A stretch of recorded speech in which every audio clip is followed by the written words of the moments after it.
কেমন কাটলো ইতিম বাচ্চাদের ঈদ। বাংলাদেশের মধ্যে অসংখ্য ইতিম বাচ্চা রয়েছে। অ্যাকচুয়ালি এই ঈদে যখন সমস্ত মানুষ আনন্দ উল্লাস করতেছে, তখন এই ইতিম বাচ্চাগুলোর ঈদ কেমন কাটলো। যেমন ধরুন কিশোরগঞ্জের আলামিন, ময়মনসিংহের ফারাবি এবং ফারাবির মতো অসংখ্য ইতিম ছোট ভাইদের ঈদ কেমন কাটলো।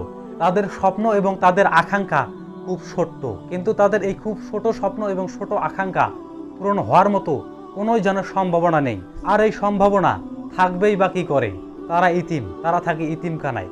কারো আছে পিতা, আবার কারো নেই মা। আবার কারো মা আছে অথচ কারো বাবা নেই।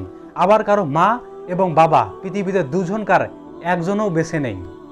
যেমন এই ইতিম বাচ্চাগুলোর খুব ছোট্ট স্বপ্নের মধ্যে একটি ছোট্ট স্বপ্ন হচ্ছে ঈদের মধ্যে খুব সামান্য একটি পোশাক পরবে, অর্থাৎ খুব কম মূল্যের একটি পাঞ্জাবি অথবা খুব কম মূল্যের একটি জুব্বা পরবে।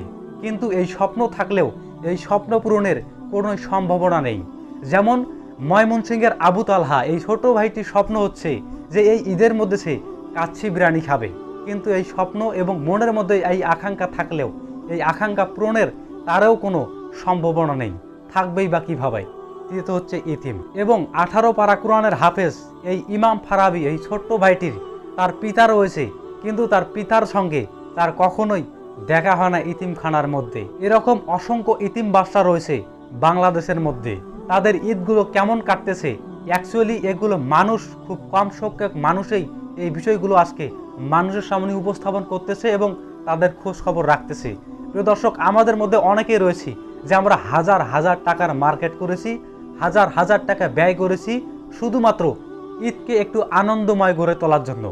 একটি কথা বলে রাখি, ঈদকে আপনি যতই আনন্দময় গড়ে তুলুন, আপনার ঈদ সব থেকে আনন্দময় হবে ঠিক তখনই যখন আপনার আশপাশে এরকম ইতিম বাচ্চা রয়েছে। আপনারা আপনাদের পকেট থেকে শুধুমাত্র সামান্য গুটি কয়েক টাকা এই ইতিম বাচ্চাদেরকে ঈদের দিন একটু দান করুন। তাদেরকে ঘুরে বেড়ার জন্য, তাদেরকে খাওয়ার জন্য একটু পয়সা দেন, তাহলে দেখবেন যে তাদের মুখের হাসি, আর ওই হাসিটি আপনি যখনই দেখবেন তখনই মনে মনে অনুভব করতে পারবেন যে প্রকৃত ঈদের আনন্দ কাকে বলে। আশা করি যারা বিত্তশীল রয়েছেন, অ্যাকচুয়ালি বিত্তশীল না, ঈদের সময় যেহেতু বেকার কর্মজীবী সকলের কাছেই পয়সা থাকে, তাই সকলের প্রতি এতটুকুই আহ্বান জানাবো, বাংলাদেশের আনাচে কানাচে থাকা এরকম ইতিমদেরকে খুশি করার জন্য তাদেরকে সামান্য একটু অর্থ এবং সামান্য একটু বস্ত্র দান করে দেখুন। অ্যাকচুয়ালি তাদের মুখের হাসি যখন আপনি দেখবেন, তখন আপনার হৃদয়ে প্রকৃত ঈদের আনন্দ কি সেটা জাগ্রত হবে। আশা করি আপনি বুঝতে পেরেছেন যে অ্যাকচুয়ালি আজকের এই ঈদের দিনের মধ্যে এই ভিডিওটি আপনাদেরকে কেন দেখালাম এবং এই ভিডিওটি আপনাদের জন্য কেন পাবলিক করলাম। যাই হোক, আপনারা ভিডিওটি বাংলাদেশের কোন প্রান্ত থেকে দেখলেন তা অবশ্যই কমেন্টের মধ্যে জানাবেন এবং সকলকেই ঈদ মুবারক জানিয়ে আজকের ভিডিওটি আমরা এখানে শেষ করতেছি।